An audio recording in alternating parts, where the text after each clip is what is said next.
నాభి కిందుగా చీర కట్టుకున్న మహిళ మీకు కనిపిస్తే మీరు తన గురించి తప్పుగా ఆలోచిస్తున్నారా? అయితే ఈ వీడియో మీలాంటి వాళ్ళ కోసమే. ఈ వీడియో చివరి వరకు చూస్తే మీకు విస్తుపోయే నిజాలు తెలుస్తాయని నేను ఖచ్చితంగా అంటాను. భారతదేశ చరిత్రలో అయితే చీర అనే పదం సంస్కృతం నుంచే వచ్చిందని చెప్పాలి. దీని అర్థం ఏమిటంటే బాగా పొడవుగా ఉండి వెడల్పు తక్కువగా ఉన్నటువంటి ఒక నార లేత వస్త్రమని అర్థం. రామాయణ కాలంలో కూడా ఈ చీరల ప్రస్తావన ఉందండోయ్. నార చీరలు వాడిన సందర్భం అయోధ్య కాలంలో చూడవచ్చు. వనవాసానికి సిద్ధమవుతున్న సీతాదేవి కూడా రామ లక్ష్మణులతో పాటు కైకేయి ఇచ్చిన నార చీరలు ధరిస్తే దశరథ మహారాజు సీతాదేవి నార చీరలు ధరించవలసిన అవసరం లేదని చెప్పి రాజవంశీయులు ధరించే వస్త్రాలు సీతకు ధరింపచేశాడని ఉంది. చీర గురించి కొన్ని మాటలే కాదు, కొన్ని గ్రంథాలే రాయవచ్చు. అయితే చీర లేనిదే ఆడవారి జీవితం లేదు, ఆడవాళ్ళు లేకుండా చీరనే లేదు. అందం, అభినయం, నిండుదనం కావాలంటే ఆడవారి ఒంటి మీద చీర ఉండాల్సిందే. చీరంటే ఒక వస్త్రమే కాదు, ఒక ఎమోషన్. చీరకున్న మహాత్మ్యం ఈ జగత్తులోనే లేదని అనాలి. భారతీయులు దాదాపుగా 100 రకాలకు పైగా చీర కట్టుకున్న అందులో ఉన్న అందం మరి ఏ దాంట్లో కూడా ఉండదని చెప్పాలి. ఎందుకంటే ఆడవారికి చీరంటే ఒక ఎమోషన్. ఎందుకంటే చీరంటేనే ఒక వేడుక, 2 మనసుల కూడిక. ఆడవారి జీవితంలోని ముఖ్య ఘట్టాలైన పెళ్ళి, శోభనం, శ్రీమంతం ఇంకా ఎన్నో వేడుకలు చీరతోనే ముడిపడి ఉంటాయి. చీరకున్న ప్రత్యేకతలు ఎంత గొప్పగున్నా కూడా దానిని నేలరాలుస్తూ దాని విలువను పోగొడుతూ తమ ఇష్టమున్నట్లుగా ధరించే ధనవంతులు కొందరైతే రవికకు కూడా డబ్బులు లేక చీర కొంగునే ఎదపై చుట్టుకొని బ్రతికే పేదవాళ్ళు కూడా ఉన్నారు.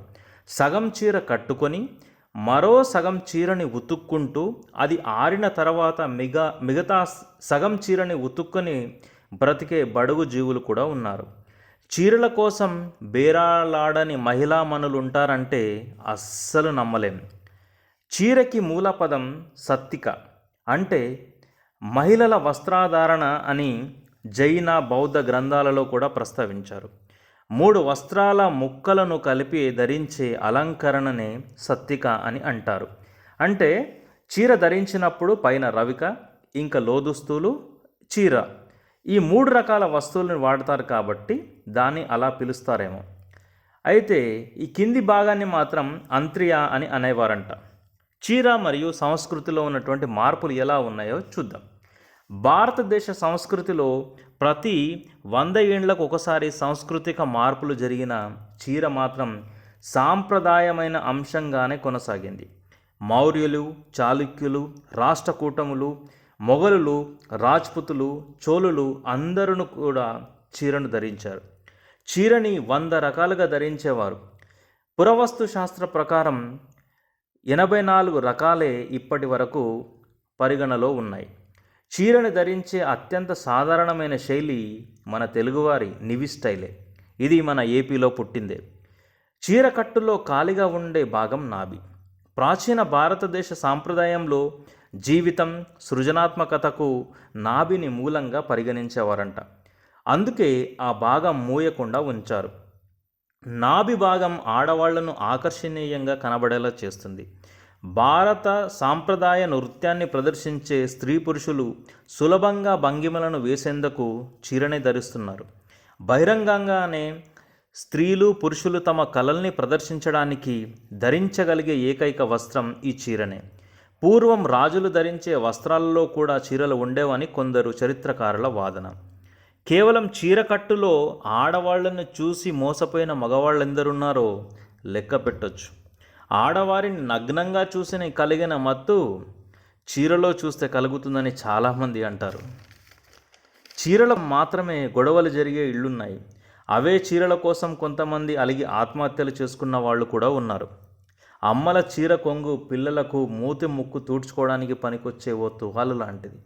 ఎండలో వానలో గొడుగులా మారే ఓ ఆయుధం కూడా అదే. భర్తకి భార్య కొంగు ఓ మైకం, లోకానికి ఈ చీరల స్పర్శ ఓ మాయ. చీరల స్పర్శ మంచానికి ఊపిరాడనివ్వని ఓ మరయంత్రాల రాగం. చీర ఓ మాయల వల, వలపుల వల అని చెప్పాలి. మరి ఇలాంటి చీరని ఎలా కట్టాలంటే ఖచ్చితమైన నియమాలంటూ ఏమీ లేవు. ఇందులో దాదాపుగా 100కు పైగా రకాలున్నాయని అంటారు. కొన్ని చోట్ల నాభి కనిపించేలా కట్టుకుంటారు, మరికొన్ని చోట్ల నాభి అస్సలే కనిపించదు. అయితే నాభి కనిపించేలా చీర కడితే వాళ్ళు పద్ధతి కలిగిన స్త్రీలు కారు అనే అపోహ చాలామందికి ఉంటుంది.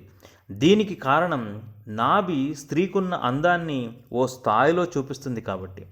నాభి స్త్రీకి అందాన్ని మాత్రమే కాదు, మగవాళ్లకు శృంగార భావనని కూడా కలిగిస్తుంది. అయితే నాభిని శృంగారంలో భాగంగా చూసుకోవాలా అంటే ఖచ్చితంగా వద్దనే చాలామంది వైద్యుల వాదన. ఎందుకంటే నాభి మగవారిని ఎంత రెచ్చగొట్టినా కూడా అది శరీరానికి కేంద్ర బిందువు. అక్కడ కొడితే మనిషికి చాలా భయంకరమైన గట్టి దెబ్బ తగులుతుంది. మనిషిని సులువుగా పైకి లేపాలన్నా లేకుంటే మనిషిని సులువుగా కదిలించాలన్నా అక్కడే ముట్టుకోవాలి. నాభిని శృంగారానికి కాకుండా వైద్యానికి వాడాలన్నది కొంతమంది వాదన. ఒంట్లో ఉన్న వేడిని, కడుపు నొప్పిని, ఇంకా చాలా రకాల రోగాలను కూడా ఈ నాభి ద్వారానే తగ్గించే చిట్కాలు మన అమ్మమ్మల కాలం నుంచి కూడా మనం వింటూనే ఉన్నాం. మన సనాతన సంప్రదాయంలో ఈ విషయం చాలా బాగా చెప్పబడింది. దేవి దేవతల విగ్రహాలు ఒకసారి మీరు చూస్తే వాళ్ళ నాభి కనిపించేలానే వస్త్రధారణ ఉంటుంది. అది ఎందుకంటే నాభి ఎప్పటికీ గాలి తగిలేలా తెరిచి ఉంచాలన్నదే నియమం. దీనికి వైద్యరకమైనటువంటి ఆధారాలే ఉన్నాయి. దానికి గల కారణాలు వైద్యంతోనే ముడిపడి ఉన్నాయి. ఉదాహరణకు రాజస్థాన్ లాంటి వేడి ప్రదేశాల్లో స్త్రీలు దాదాపుగా చీరలే కడతారు. వాళ్ళు చీరలు ఖచ్చితంగా నాభి కిందుగానే ఉంటాయి. భారతదేశంలో ఉన్నటువంటి చాలామంది ధనవంతుల జాబితాలో ఉన్నటువంటి వాళ్ళు మార్వాడీలు. వాళ్ళు రాజస్థాన్ ప్రాంతం, గుజరాత్ ప్రాంతం, అక్కడ ఉన్నటువంటి ప్రాంతానికి చెందినవాళ్ళు. మరి అలాంటి వాళ్ళు నాభిని ప్రదర్శించాల్సిన అవసరం ఏముంది అన్న అపోహ చాలామందికి కలుగుతుంది.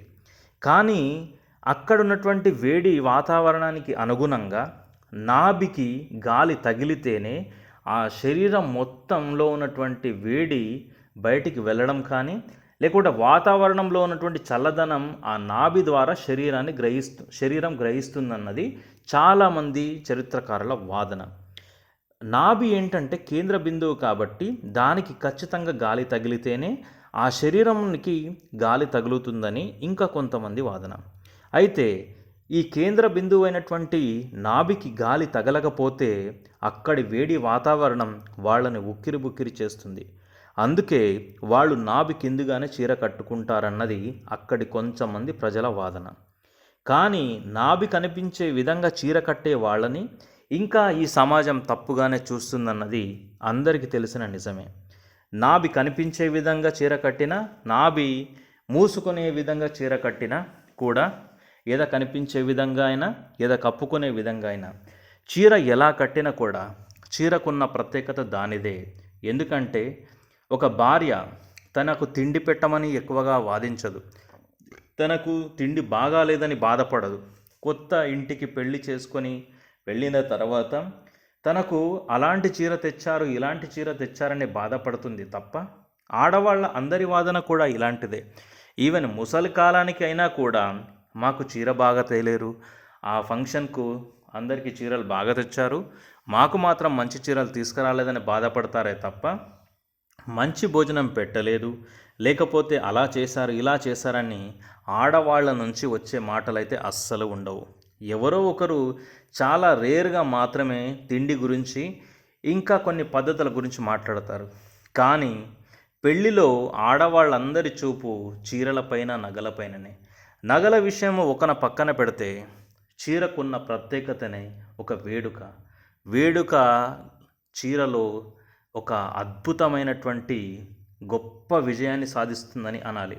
అందుకోసమే భారతదేశంలో ఉన్నటువంటి చాలామంది తమ వేడుకలకు ఖచ్చితంగా చీరలే కట్టుకుంటారు.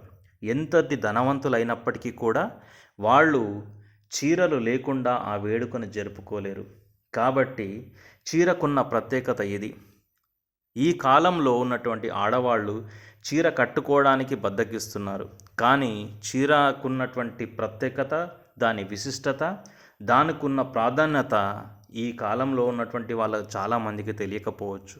మరుసటి అంటే వచ్చేటటువంటి రాబోయే కాలంలో కూడా ఈ చీరను బాగా కట్టుకొని మన సంస్కృతిని నిలుపాలని ఆశిస్తున్నాను. చీర గురించి ఇంకా కొన్ని విషయాలు మరుసటి వీడియోలో అంటే మళ్ళా వచ్చే వీడియోలో మీతో ఖచ్చితంగా చర్చించడానికి వస్తాను. దాని తర్వాత అసలు ఈ భారతదేశంలో ఉన్నటువంటి వస్త్రధారణనే కాదు, భారతదేశంలో ఉన్నటువంటి వస్త్రధారణకు ఉన్నటువంటి విశిష్టతల గురించి, లేకపోతే ఎందుకు అలా కట్టుకుంటారు, ఇలా ఎందుకు వేసుకుంటారు అన్న అపోహలు లేకుండా దాని వెనకాల ఉన్నటువంటి భౌగోళిక అంశాలను కూడా చర్చిద్దాం. కాబట్టి కేవలం వస్త్రధారణ ఆధారంగా ఆడవాళ్ల మనస్తత్వాన్ని, వాళ్ళ వ్యక్తిత్వాన్ని అంచనా వేయకండి. ఇది దయచేసి అందరికీ నేను విన్నవించుకునే అంశం ఏమిటంటే, ఒక్కొక్కరు వాళ్ళ ప్రాంతంలో ఉన్నటువంటి భౌగోళిక వాతావరణాల పరిస్థితుల ఆధారంగానే అలా వస్త్రధారణ ఉంటుందని నేను తెలుసుకున్నాను. మన తెలుగు ప్రాంతాల్లో వేడి తక్కువగా ఉంటుంది కాబట్టి అందరూ జాగ్రత్తగానే చీర కట్టుకుంటారు. అదే గొప్పగా ఉంటుంది.